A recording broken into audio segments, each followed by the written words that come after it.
Chemistry class 10 carbon तथा इसके यौगिक लेसन 4 पार्ट 5 हम लोग 1 से लेकर पार्ट 4 तक कर लिए थे। ठीक है, अब यह अगला मतलब कि भाग है भाग 5।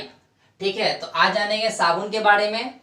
साबुन कैसे बनता है, साबुन क्या है, साबुनीकरण क्या है, अपमार्जक क्या है, साबुन और अपमार्जक में अंतर यानी कि डिटर्जेंट के बारे में अंतर जानेंगे। तो वीडियो को अंत तक बने रहिएगा। उसके बाद से वॉशिंग पाउडर के बारे में भी जानेंगे, मिसेल्स क्या होते हैं वो भी जानेंगे। ठीक है दोस्तों, तो वीडियो को अंत तक बने रहें। तो देखिए साबुन के बारे में दोस्तों, तो साबुन क्या है, उच्च कार्बोक्सिलिक अम्ल है। उच्च कार्बोक्सिलिक अम्ल में सोडियम या पोटेशियम बना रहता है। ठीक है, उच्च कार्बोक्सिलिक अम्ल है, सोडियम या पोटेशियम रहता है।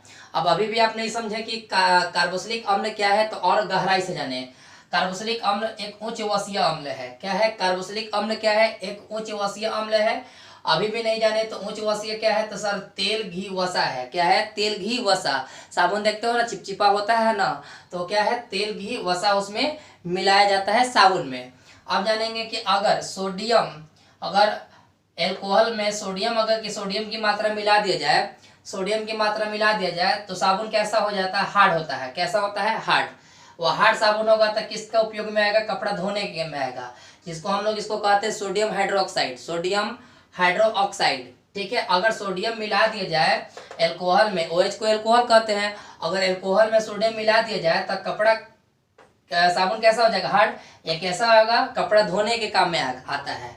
अगर पोटेशियम मिला दिया जाए, यानी पोटेशियम हाइड्रोक्साइड, यानी पोटेशियम मिला दिया जाए एल्कोहल के साथ, पोटेशियम मिलाया जाए तो साबुन कैसा हो जाएगा, सॉफ्ट हो जाएगा, है ना, मुलायम होता है। तो वह सर सॉफ्ट जब होगा तो वह काची में आएगा, स्नान करने में आएगा। ठीक है, साबुन स्नान करने में आएगा, जैसे डिटॉल हुआ, लाइफबॉय हुआ, सेवलोन हुआ, है ना, बहुत सारा साबुन हो गया, है ना। उसमें नहाने वाले साबुन में इतना ध्यान रखिए, नहाने वाले साबुन में क्या मिलाया जाता है, पोटेशियम, और कपड़ा धोने वाला में क्या मिलाया जाता है, सोडियम। आप जानेंगे कि फॉर्मूला जानेंगे कि साबुन का फॉर्मूला क्या है। तो ये आर का मतलब हो गया एक आपका रेजिस्टेंट हो गया कि कितना उसमें अम्ल को मिलाया जाए, तो COONA, COONA, है ना। तो ध्यान रखेंगे इसका सूत्र हो गया। जैसे यहाँ पर चेंज होगा केवल C15H31 COOH, यानी H मतलब हाइड्रोजन। ठीक है, इसको पामिटिक कहते हैं। C17H33 COO यानी ऑयल कहते हैं। C17H33 COOH इसको एस्टरिक कहते हैं। जैसे आंख में झाग लगना, साबुन को फेनाना, है ना, और जल में बरकरार रखना, यही सब आपका उसमें मिलाया जाता है साबुन में। इतना काम होता है, कार्बन, हाइड्रोजन और कीटोन का मिलाया जाता है। अब देखिएगा दोस्तों, गौर से समझिए कि साबुन गलता कैसे, ध्यान रखेंगे। तो साबुन में नमक की मात्रा रहता है ना, वह साबुन जल्दी गलता है। ठीक है, अच्छा, और साबुन में नमी होने के कारण, देखिए कहाँ नमी उमी होता है ना जगह, तो नमी अगर रहेगा तो, है ना, चटकने से रोकता है, यानी दरार, यानी साबुन में सर दरारें कौन लगता है, नमी के कारण। ठीक है, जहाँ जैसे देखते हो ना, कोई कोई साबुन में सर दरारें बन जाती है, किसके चलते है, तो यह सब आपको लोग के चलते होता है।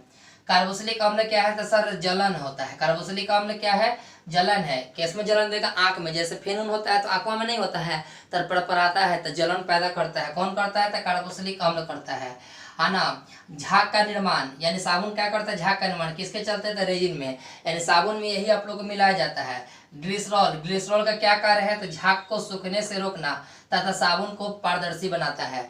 जैसे साबुन उबुन लगाते हो, है ना, तो झाग बनाए रखता है ना, सूखने से उसको क्या करता है, रोकता है। ठीक है दोस्तों, सूखने से क्या रखता है, रोकता है। ठीक है, और साबुन को पारदर्शी, यानी कि साबुन जब पतला हो जाएगा तो आर पार हम लोग को दिख जाएगा। जैसे साबुन में एक आता है पियंस आता है ना, पियर आता है ना, पियंस आता है, जो भी हो वह आपको ग्लिसरॉल में, उसको ज़्यादा आप लोग सर लड़कियाँ यूज करती हैं। ठीक है ना, जिसके स्पेलिंग होता है ना PEAS होता है।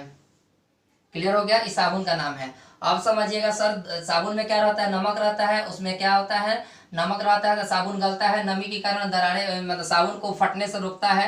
कार्बोक्सिलिक अम्ल क्या है, सर जलन करता है, फिर आंख में आता है तो जलन पैदा होता है। रेजिन है तो रेजिन क्या करता है, झाग का निर्माण करता है। ग्लिसरॉल क्या है, झाग को सूखने से रोकना या तथा साबुन को पारदर्शी करता है। अब जानेंगे साबुन कैसे बनता है, तो ध्यान रखेंगे। वनस्पति तेल और वसा को सोडियम हाइड्रोक्साइड विलयन के साथ गर्म करने से साबुन तथा ग्लिसरॉल बनता है। ठीक है। तो वनस्पति तेल और वसा, वनस्पति तेल और वसा, तो वनस्पति तेल वसा बोलो या कार्बोक्सिलिक अम्ल बोलो, एक ही है। ठीक है दोस्तों। तो सोडियम हाइड्रोक्साइड विलेन के साथ गर्म करने से साबुन तथा ग्लिसरॉल बनता है। उसको गर्म कीजिएगा तो क्या बनेगा, साबुन तथा ग्लिसरॉल बनेगा। साबुन क्या है दोस्तों, तो वनस्पति तेल और वसा है, वनस्पति तेल और क्या है, वसा है। आप जानेंगे साबुनीकरण क्या है, तो साबुनीकरण में ध्यान रखेंगे दोस्तों, वनस्पति तेल और वसा का क्षार द्वारा जल अपघटन की क्रिया के फलस्वरूप साबुन तथा ग्लिसरॉल का बनना साबुनीकरण कहलाता है। साबुन तथा ग्लिसरॉल का बनना ही क्या कहलाएगा, साबुनीकरण कहलाएगा। ठीक है दोस्तों। अब आएंगे अपमार्जक के बारे में, डिटर्जेंट के बारे में। याद रखिएगा, अगर डिटर्जेंट को अगर हाथ पर लेते हो, डिटर्जेंट को हाथ पर लेते हो तो सर थोड़ा सा गर्म महसूस होता है ना, तो किसके चलते होता है ना, तो एल्कोहल के चलते। यानी कि अपमार्जक उच्च एल्कोहल के हाइड्रोजन सल्फेट व्युत्पन्न के सोडियम लवण होते हैं। क्या होते हैं, सोडियम लवण होते हैं। कोई तुमसे पूछेगा अपमार्जक क्या है, यानी सर्फ क्या है, तो बताइएगा क्या कि यह उच्च एल्कोहल है। क्या कहिए बताइए, अपमार्जक एक उच्च एल्कोहल है, हाइड्रोजन सल्फेट व्युत्पन्न के सोडियम लवण होते हैं। क्या होते हैं अपमार्जक, सोडियम लवण होते हैं। फॉर्मूला देखिएगा C18H29, C18H29 है ना, सोडियम ऑक्सीजन भी है और सल्फर भी है, तो NaO3S। ठीक है दोस्तों, ये आपका अपमार्जक हो गया। तो अब हम लोग और अच्छा से जान जाएंगे कि साबुन और अपमार्जक में अंतर। तो साबुन और अपमार्जक में अंतर देखिए, साबुन एक जगह किया, अपमार्जक एक जगह किया। तो साबुन को याद रखिए, अपमार्जक ऑटोमेटिक याद हो जाएगा। साबुन के बारे में जानेंगे, यह लंबी श्रृंखला वाले वसा अम्ल के सोडियम लवण है। ये साबुन क्या है कि है ना, किसी लंबी श्रृंखला वाले होते हैं, यह सोडियम लवण होते हैं। कैसी लंबी श्रृंखला है, देखिए सर लंबा श्रृंखला है कि नहीं है ना, तो सोडियम लवण होते हैं। ठीक है। अब इधर जाने, खारे जल में इनकी कार्य क्षमता घट जाती है। साबुन का क्या होता है, कार्य क्षमता क्या होता है, घट जाता है। कांची में घट जाता है, खारे जल में। खारे जल में ये आसानी से झाग नहीं बनाती, खारे जल में ये आसानी से क्या करती, झाग नहीं बनाती है। ठीक है दोस्तों। तो अब आएंगे एकदम इसका उल्टा। तो देखिए, ये उच्च एल्कोहल के हाइड्रोजन सल्फेट के व्युत्पन्न सोडियम लवण है। एक और कीजिएगा, यह वसा अम्ल के सोडियम लवण है। आई क्या है, हाइड्रोजन सल्फेट व्युत्पन्न के सोडियम लवण है। इतना ध्यान रखिएगा, हाइड्रोजन सल्फेट के सोडियम लवण है, हाइड्रोजन सल्फेट के सोडियम लवण है, हाइड्रोजन सल्फेट के सोडियम लवण है।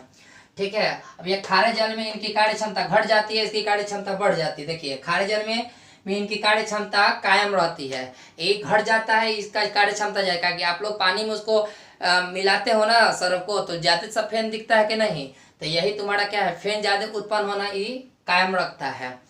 अब ध्यान रखेंगे, खारे जल में ये आसानी से झाग नहीं बनाती है, या खारे जल में खारे जल के साथ ये आसानी से झाग बनाती है। ठीक है। यह फेन को बरकरार रखेगा, यह फेन को बरकरार उतना नहीं रखता है। तो दोस्तों आप लोग ये समझ में आया होगा साबुन के बारे में और अपमार्जक के बारे यानी सर्फ के बारे में। आगे हम लोग देखते हैं, आप इसका स्क्रीनशॉट लीजिए, आपको दिखाते हैं मिसेल्स के बारे में, मिसेल्स के बाद से वॉशिंग पाउडर के बारे में कि कैसे सर्फ को सूखा होता है कैसे। हाँ, रहा बात आपका इसमें कि सर साबुन का रंग कैसा, मतलब कोई लाल होता है, कोई पीला होता है, कोई क्या क्या होता है, तो उसमें रंग मिला दिया जाता है दोस्तों, तो उसी के माध्यम से लाल होता है, पीला होता है, चंपई होता है। ठीक है ना, ये मत समझिए कि डिटॉल का रंग अलग है, लाइफ बॉय का अलग है, सब उजले होता है। कौन लगाइएगा तो उजले होगा, प्योर दिखाएगा नहीं ना। तो टोटल आप लोग का वही है, साबुन एक प्रकार का अच्छा है कि उसमें रंग मिला दिया जाता है और कोई दिक्कत नहीं है। साबुन को अपना घसीएगा तो व्हाइट ही निकलेगा, करिया वाला का ब्लू लाल ना निकलेगा। ठीक है। तो उसमें कई प्रकार का रंग मिलाया जाता है। तो आप लोग समझ गए होंगे दोस्तों, आप इसका स्क्रीनशॉट लीजिए। ठीक है। नेक्स्ट हम लोग देखते हैं वॉशिंग पाउडर के बारे में और मिसेल्स के बारे में। ठीक है, आप इसका स्क्रीनशॉट लीजिए। देखिए दोस्तों, नेक्स्ट टॉपिक है मिसेल्स के बारे में, वॉशिंग पाउडर के बारे में और स्टरीकरण के बारे में। तो गौर से समझिएगा दोस्तों मिसेल्स के बारे में। तो मिसेल्स साबुन और अपमार्जक की क्रिया विधि है ना। पूछा हुआ था, सवाल था कि साबुन और अपमार्जक किसका क्रियाशील है, तो बोलिएगा कि साबुन और अपमार्जक किसका क्रियाशील है, तो मिसेल्स का है। साबुन एक क्या है, लवण है, अतः यह आयनिक होता है, यह तेल या ग्रीस में घुल जाता है। साबुन क्या होता है, तेल और ग्रीस में क्या होता है, घुल जाता है। तथा इसका शीर्ष है ना ध्रुवीय होता है, जो जल के अणुओं से संयोजित होकर कोलाइडी आकार के कण बनाते हैं, जिन्हें मिसेल्स कहते हैं। बस इसका 3 स्टेप में याद रखिएगा कि साबुन और अपमार्जक कह रहा है कि साबुन और अपमार्जक क्रियाशील है, तो किसका क्रियाशील है, तो मिसेल्स का है। साबुन क्या है, तो साबुन एक लवण है अतः यह आयनित होता है। तेल और ग्रीस में क्या होता है, घुल जाता है। इसका शीर्ष घन ध्रुवीय होता है जो जल के अणुओं से संयोजित होकर कोलाइड के आकार के कण बनाते हैं, जिसे मिसेल्स कहते हैं। ठीक है, मिसेल्स के प्रत्येक कण चारों ओर से ऋण आवेश साबुन को आयनित शीर्ष से है ना घिर जाता है। या क्या होता है, साबुन से क्या होता है, घिर जाता है। अब गौर कीजिएगा वॉशिंग पाउडर के बारे में। तो वॉशिंग क्या है, वॉशिंग पाउडर को किस कपड़ा को सफेदी बनाने में हम लोग को काम आता है ना, शुष्क होता है, पाउडर का जैसा होता है। तो देखिए सर उसमें क्या क्या होता है, Surf, magic, lux, ETC washing powder में लगभग 15% से 30% अपमार्जक रहता है, यानी कि अपमार्जक रहता है। गौर से समझिएगा, अपमार्जक रहता है यानी कि इसमें Surf, magic, lux, ETC washing powder में 15 से 30% अपमार्जक रहता है। ठीक है, अब क्या होता है, वॉशिंग पाउडर में 15 से 30% अपमार्जक रहता है। पाउडर को शुष्क यानी ड्राई रखने के लिए उसमें सोडियम सल्फेट, याद रखिएगा ड्राई रखने के लिए यानी कि सूखा समझते हो ना, सूखा चीज, तो उसमें है ना, तो सोडियम सल्फेट और सोडियम सिलिकेट मिला दिए जाते हैं। सोडियम सल्फेट और सोडियम क्या सिलिकेट मिला दिए जाते हैं। काहे मिलाया जाता है कि वह सूखा रहे, सरफ को भीगना ना पाए, इसीलिए उसमें मिलाया जाता है। सोडियम सल्फेट और सोडियम सिलिकेट मिलाया जाता है। क्वेश्चन आप लोग को पूछेगा कि वॉशिंग पाउडर में क्या मिलाया जाता है, तो सोडियम सल्फेट और सोडियम सिलिकेट मिलाया जाता है। कितना प्रतिशत, 15 से 30% बताइएगा। चलिए, सोडियम परबोरेट की उपस्थिति में पाउडर में विरंजक गुण आ जाता है। यह कपड़ों में क्या होता है, सफेदी लाता है। क्या लाता है, सफेदी लाता है। क्वेश्चन ये भी पूछेगा कपड़ों में सफेदी कौन सा अम्ल लाता है, तो बताइएगा सोडियम परबोरेट कपड़ों को सफेद बनाता है। और वॉशिंग पाउडर को सूखा कौन बनाता है, सोडियम सल्फेट और सोडियम सिलिकेट। और सफेदी कौन लाता है, तो सोडियम परबोरेट। ठीक है, अब समझाएंगे एस्टरीकरण क्या होता है। तो ध्यान रखिएगा, सांद्र H2SO4 यानी कि हाइड्रोजन सल्फेट की उपस्थिति में एसिटिक अम्ल को एथिल एल्कोहल के साथ गर्म करने पर एथिल एसीटेट बनता है, जो एक एस्टर श्रेणी का यौगिक है। एस्टर बनने की इस क्रिया को एस्टरीकरण कहते हैं। क्या कहते हैं, एस्टरीकरण कहते हैं। तो याद रखिएगा, सोडियम सल्फेट की उपस्थिति में एसिटिक अम्ल को एथिल एल्कोहल के साथ गर्म करने पर एथिल एसीटेट बनता है, जो एक एस्टर श्रेणी का यौगिक है। एस्टर बनने की इस क्रिया को ही एस्टरीकरण कहते हैं। तो दोस्तों आज आप लोग समझे क्या, साबुन के बारे में, अपमार्जक के बारे में, मिसेल्स के बारे में, वॉशिंग पाउडर के बारे में, है ना, एसिटिक के बारे में। तो आप लोग से उम्मीद रखेंगे कि वीडियो को शेयर कीजिएगा दोस्तों। नेक्स्ट में आप लोग को क्वेश्चन आंसर कल मिल जाएगा। आप लोग का पूरा टॉपिक समाप्त हुआ लेसन 4 का। ठीक है दोस्तों, तो उम्मीद रखेंगे अगर चैनल पर नया है तो सब्सक्राइब जरूर कीजिएगा, वीडियो को शेयर जरूर कीजिएगा, लाइक जरूर कीजिएगा। आपके कमेंट बॉक्स इंतजार रहेगा कि आपको यह चैप्टर कैसा लगा, कैसा नहीं लगा। आप लोग दिल खोलकर सर कमेंट बॉक्स में आप लोग अपने अपने बातों को रखें। ठीक है दोस्तों, तो आपसे यही उम्मीद रखेंगे कि आप वीडियो को शेयर किए होंगे, है ना। आप इसका स्क्रीनशॉट लीजिए। मिलते हैं नेक्स्ट वीडियो में। जय हिंद।